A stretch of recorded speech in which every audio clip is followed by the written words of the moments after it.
ஒவ்வொன்றா வச்சுக்கிட்டே வந்தாங்களே, அப்பத்திலே தெரிஞ்சிச்சு. பார்க்க போறே அந்த ஃபுட்டு வந்து அவ்வளோ நல்லா டேஸ்ட்டான ஒரு ஸ்மெல் எல்லாமே நல்லா இருந்துச்சு. அந்த ஒயிட் வந்து ரொம்ப பிடிச்சிருக்கு எனக்கு. இந்த டேங்க்குமே நல்லா இருக்கு. பீஸ்ஃபுல்லா இருக்கும். அப்படியே அமைதியா இருக்கும். அது அதெல்லாம் பார்க்க போறே நல்லாயிருக்கும். ஒரு சில பேருக்குலாம் வளர்க்க பிடிக்காது. ஏன்னா பார்க்குறதுக்கு ரொம்ப ஆர்வமா இருப்பாங்க.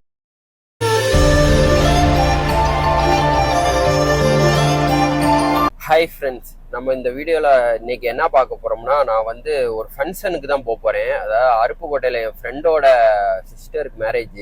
அந்த ஃபங்க்ஷனில் வந்து அட்டென்ட் பண்ணிட்டு அங்கேருந்து நாங்கள் வந்து வேதா ஃபிஷ் ஃபார்ம்னு சொல்லி ஒரு யூடியூப்பில் நிறையா பேர் பார்த்துருப்பீங்க. ஒரு ஃபிஷ் ஃபார்ம் தான்.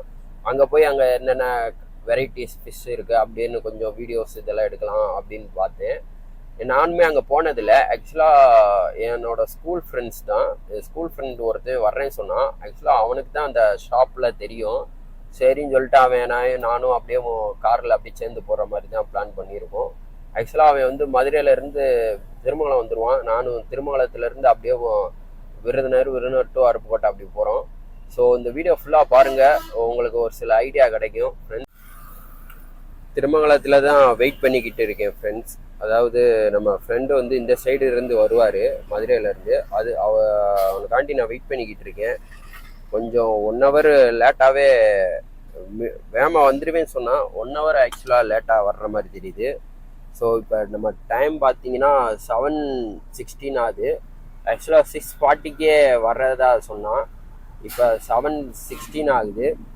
இப்போ தான் வந்து கிளம்பியிருக்கிற மாதிரி ஏதோ சொல்கிறேன். அதனால கொஞ்சம் ரொம்பவே லேட் ஆகும் போல்.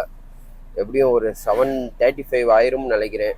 பார்ப்போம் எவ்வளோ நேரம் ஆகுதுன்னு. ஆக்சுவலாக திருமங்கலம் இப்படி தான் இருக்கும் ஃப்ரெண்ட்ஸ். நிறையா பேருக்கு தெரிஞ்சிருக்கும். ஸோ ஒரு சில பேருக்கு தெரியாதவங்களுக்கு நான் வந்து சும்மா காருக்குள்ளே இருந்த மணிக்கு அப்படியே எடுத்து காமிக்கிறேன்.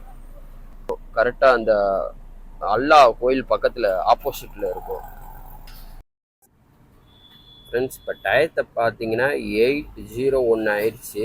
இன்னும் நம்ம ஃப்ரெண்டு வரல. கிட்ட ரொம்ப நேரம் ஆயிடுச்சு. நானும் வெயிட் பண்ணிக்கிட்டே இருக்கேன். இன்னும் வரல. பார்ப்போம் இன்னும் எவ்வளோ நேரம் ஆகுதுன்னு. ஃப்ரெண்ட்ஸ், இப்போ தான் வந்து ஃப்ரெண்டு வந்திருக்காரு. டைம் பார்த்தீங்கன்னா 8:15. ஒரே இடத்துல இப்படி காருக்குள்ளே உக்காந்துருந்தேன். இப்போ பைக்கை பார்க் பண்ண போயிருக்காரு. பார்க் பண்ணிவிட்டு வந்துடுவான். சரி, அப்படியே நான் கிளம்பிட்டு அடுத்து கண்டினியூ பண்ணுறேன் ஃப்ரெண்ட்ஸ். அந்த பிங்க் கலரு ட்ரெஸ்ஸு போட்டு வராருல, அவர் தான் என் ஃப்ரெண்டு. டயத்தை பாருங்கள், 8:22. இப்போ தான் வந்து வந்திருக்கான். ரொம்ப லேட் ஆயிடுச்சு, சரியான லேட் ஆயிடுச்சு. ஸோ நாங்கள் கிளம்பிட்டு அடுத்து போயிட்டு சொல்கிறேன்.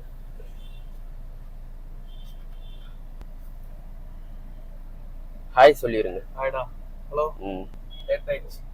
ஆமாம் ஃப்ரெண்ட்ஸ், நம்ம பைபாஸ்லேருந்து வரப்போகிற இந்த கும்பகோணம் டிகிரி காஃபி கடையில் தான் நின்று ஒரு டீ, இந்த பாதாம் மில்க், இந்த மாதிரி ஒரு வடை இலை இங்கே நல்லாயிருக்கும். இதெல்லாம் சாப்பிட்டுட்டு நம்ம அப்படியே கிளம்புவோம்னு பிளானை போட்டாச்சு. ஏன்னா ரொம்ப கொஞ்சம் பசித்த மாதிரி இருந்துச்சு. சரின்னு சாப்பிட்டுட்டு அப்படியே நாங்கள் அங்கே கல்யாணம் ஃபங்க்ஷனுக்கு ஒரு நேரம் கரெக்டாக டயத்துக்கு வந்தாச்சு. கொஞ்சம் நல்லாவே கூட்டம் ஃப்ரெண்ட்ஸ். ஏன்னா நம்ம போன டேட்டுமே நல்ல முகூர்த்த நாள் போல்.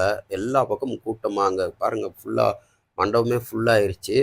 நாங்கள் கடைசியாக நின்று கொஞ்சம் நேரம் நின்றுட்டு என்ன செய்கிறாங்கன்னு அப்படியே பார்த்துக்கிட்டு வாட்ச் பண்ணிக்கிட்டு இருந்தோம். நல்லா இருந்துச்சு. இங்கே எங்களை உள்ளே வந்தோடனே எங்கள் சுரேஷ் ஃப்ரெண்டு அவங்க பேரண்ட்ஸ், அவங்க அப்பா இருக்காங்களா, அவங்கள நல்லா வெல்கம் பண்ணாங்க. அப்புறம் உடனே சரின்னு சொல்லிட்டு பிரேக்ஃபாஸ்ட் எல்லாத்துக்கும் அரேஞ்ச் பண்ணி எல்லாம் சாப்பிட சொன்னாங்க. நாங்களும் ஃபுல்லாக சாப்பிட்டு நல்லா இருந்துச்சு சாப்பாடு. இங்கே ஏற்கனவே உங்களுக்கு தெரிஞ்சவங்களுக்கு தான் மத்தியானத்துக்கு வந்து பண்ணுறத வீடியோ சும்மா லேசாக எடுத்தேன். செம்மையாக பண்ணுறாங்க. இது எந்த டீம்னு தெரியலை எனக்கு, நானும் கேட்கல பெருசாக. பட் நல்லா இருந்துச்சு சாப்பாடு. மத்தியானம் ஃபங்க்ஷனுக்கு இது காலையில் முடிஞ்சோடனே மத்தியானத்துக்கு ஃபுல்லாமே நான்வெஜ்ஜு கொடுத்துருந்தாங்க. நான்வெஜ்ஜு ஃபுல்லாக அவ்வளோ கூட்டம் ஃப்ரெண்ட்ஸ். அதை இலையில வந்து வரிசையாக ஃபுல்லாக சாப்பிட்டுட்டு உங்களுக்கு எப்படி இருக்குன்னு சொல்கிறேன். அதாவது பார்க்க போகிறே பார்த்தீங்கன்னா நிறையாது லிமிட்டடாக அளவாக வைக்கிறாங்க. இந்த ஹேட்ரிங்கில் இருக்கிறவங்க வந்து எல்லாமே கொஞ்சம் எக்ஸ்பீரியன்ஸானவங்களாக இருந்தாங்க. ஏன்னா ஃப்ரெண்ட்ஸ் இங்கே சாப்பாடு வந்து ரொம்ப நல்லா இருந்துச்சு. நான் சாப்பிட்டு முடிச்சிட்டேன். அதேமாதிரி ஃபங்க்ஷன் எல்லாம் முடிச்சுட்டு நாங்கள் அப்படியேவும் கிளம்பியாச்சு. கிளம்பி நாங்கள் இங்கே வேதா ஃபிஷ் ஃபார்முக்கு இங்கே வந்தாச்சு. இது வந்து நம்ம இங்கே இருக்குது. அருப்புக்கோட்டை பக்கத்தில் ஒரு சின்ன ஊரில் தான் இருக்குது. வேதா ஃபிஷ் ஃபார்ம்னு இருக்கும். இங்கே உள்ளே வந்து என்ட்ரன்ஸ்லேருந்து ஃபுல்லாக அப்படியே வீடியோ உங்களுக்கு கவர் பண்ணி எடுத்தேன். உள்ளே அது பெரிய ஒரு மீன் தொட்டியில் இந்த கேட் ஃபிஷ்ன்னு சொல்லுவாங்களே, இந்த இது இருந்துச்சு. நல்லா இருந்துச்சு பார்க்குறதுக்கு, நல்லா பெருசாக இருந்துச்சு. அதுக்கு போக நிறையா பவுலில் இந்த பீட்டா ஃபிஷ் தான் நிறையா வச்சுருந்தாங்க என்ட்ரன்ஸில். நிறையா கலர்ஸ் இருந்துச்சு. ரொம்ப பார்க்குறதுக்கு ரொம்ப மீனில் நல்லா ஹெல்த்தியாக இருந்துச்சு. கலர்ஸு ஏகப்பட்ட கலர்ஸு சின்ன சின்ன பாட்டில்ஸில். ஆனால் யாரும் இந்த மாதிரி பாட்டில்ஸில் வாங்கி வளர்க்காதீங்க. இங்கே இருக்கிற அந்த அண்ணனுமே சொன்னாங்க, இப்படியெல்லாம் வளர்க்கக்கூடாது, நீட்டாக வளங்க, ஹேண்டில் பண்ணுறது ரொம்ப இம்பார்ட்டன்ஸ் ஃபிஷ்ஷுக்கு அப்படின்னு சொன்னாங்க. இப்போ பார்த்தீங்கன்னா ஒவ்வொரு பாக்ஸில் அந்த தொட்டியில் இருக்கிற மீனை நான் வரிசையாக காமிக்கிறேன். உங்களுக்கு எந்த ஃபிஷ் ரொம்ப பிடிக்குது, இல்லை நீங்கள் எந்த ஃபிஷ் வளர்க்குறீங்களோ இந்த வீடியோவில் பார்த்துக்கிட்டு இருக்கிறவங்க இருந்தீங்கன்னா நீங்கள் வந்து அதை கமெண்ட் செக்ஷனில் சொல்லுங்கள். பார்த்துட்டு நானும் இந்த ஃபிஷ் வளர்க்குறேன் இப்படி இருக்குது. இங்கே பாருங்க மெரைன் தொட்டிங்க, மெரைனில் வச்சுருக்காரு. மெரைன் வந்து நிறைய இடத்துல இருக்காது. பட் இவங்க அது வந்து நல்லா கடையிலே நல்லா மெயின்டைன் பண்ணி வளர்க்குறவங்களா இருந்தால் மட்டும்தான் அதெல்லாம் வச்சு வளர்த்து சேல்ஸ் பண்ணுவாங்க.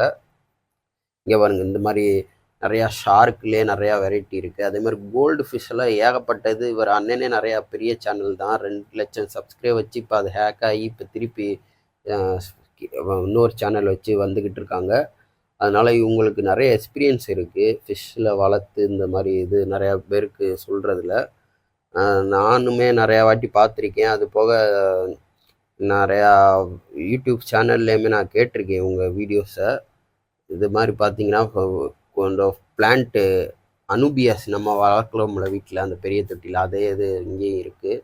நிறைய இடத்துல அனுபியாஸ் வந்து ஈஸியாக கிடைக்கும் போல் ஃப்ரெண்ட்ஸ். அது போக பார்த்தீங்கன்னா இந்த ஃபாக் டெயில் இருக்குல்ல, அதெல்லாம் மேலே வச்சுருக்காங்க. இவங்களுக்கு சைடில் அங்கிட்ட இடம் இருக்குல்ல, அங்கிட்டலாம் பார்த்தீங்கன்னா நிறைய இந்த சிமெண்ட் தொட்டியில் ஏகப்பட்ட இந்த ப்ரீடுக்கு வளர்க்குற அந்த மாதிரி மீன்களாக நிறையா குட்டி போட்டு நிறையா வளர்க்குறாங்க. பாருங்க மோலி ஃபிஷ்ஷுங்க, எவ்வளோ குட்டி குட்டியாக இருக்குது உள்ள. பார்த்தோன்னே இந்த மாதிரி இடத்துக்கு வந்தோடனே நம்மளுக்கு கொஞ்சம் நல்லா இருக்கும், கொஞ்சம் அப்படியே பீஸ்ஃபுல்லாக இருக்கும், அப்படியே அமைதியாக இருக்கும்.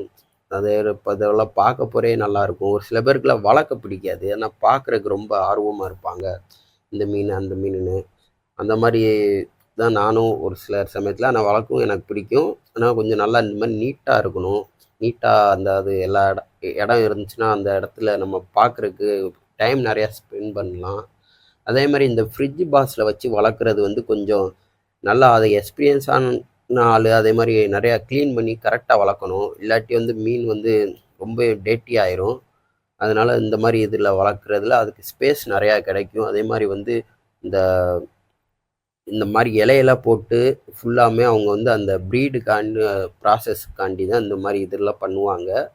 இதை நாங்கள் பார்த்துட்டு அதுக்கப்புறம் அப்படியே அந்த பிரதர்கிட்ட இந்த மாதிரி ஃபாக் டெயில் இந்த அனுபியாஸில் எங்கேருந்து வாங்குவீங்கன்னு கேட்டோம். அதெல்லாம் இம்போர்ட்டடும் வரும், கேரளாவிலேருந்து வரும்னு சொன்னாங்க.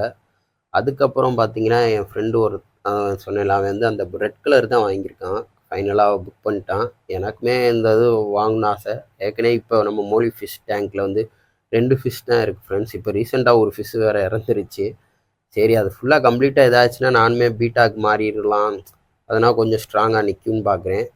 ஸோ அதுக்கடுத்த வீடியோவில் பார்ப்போம் ஃப்ரெண்ட்ஸ், எப்படி அப்டேட் பண்ணுறேன்னு. இங்கே பாருங்க டிஸ்கஸ் இருக்குது, சூப்பராக இருக்குது பாருங்க, அப்படியே ஆரஞ்சு கலரு. அதில் வந்து நம்ம இந்த ஃபிஷ் விட்ருக்காங்க, அந்த ஏஞ்சலுமே விட்ருக்காங்க. ஸோ நல்லா இருக்குது பார்க்க. அதாவது மெயின்டைன் பண்ணணும் கரெக்டாக. மெரைனில் வச்சுருக்காங்க. ஸோ எவ்வளோக்கோ மெயின்டைன் பண்ணி வளர்க்குறீங்களோ, உங்களுக்கு இன்ட்ரெஸ்ட்டை வந்து விடாமல் நீங்கள் வளர்க்குறீங்களோ அதை ஒரு ஹாபியாக வச்சுக்கோங்க. கொஞ்சம் இருக்கும் ஃப்ரெண்ட்ஸ். இங்கே பாருங்கள் சூப்பராக இருக்குது. இந்த மாதிரி தான் நம்ம ஒரு ஃபிஷ் டேங்க்கில் இந்த மாதிரி ஸ்மார்ட்டாக அப்படியே ஒரு ஃபிஷ்ஷு அப்படியே பீட்டா விட்டு ஃபுல்லாக பிளான்டட் லேசாக வச்சு அப்படியே வளர்க்குறாங்க. நல்லா இருக்குது பார்க்க ரொம்பவே. சரி நம்மளும் அடுத்த ஸ்டெப்பு இந்த மாதிரி தான் நானும் போகணுன்னு இருக்கேன். இது மாதிரி இல்லாட்டினாலும் இதில் சும்மா கொஞ்சம் இந்த நம்மளுமே ஃப்யூச்சரில் வந்து பீட்டா ஃபிஷ் தான் வளர்க்குற மாதிரி எனக்கும் ஐடியா. சரி அடுத்து பார்ப்போம். இந்த ஒயிட் வந்து ரொம்ப பிடிச்சிருக்கு எனக்கு. இந்த டேங்க்குமே நல்லா இருக்குது. ஓகே ஃப்ரெண்ட்ஸ், நம்ம வீடியோ வந்து பண்ணாதவங்க சப்ஸ்கிரைப் பண்ணிடுங்க. ஓகே, பாய்.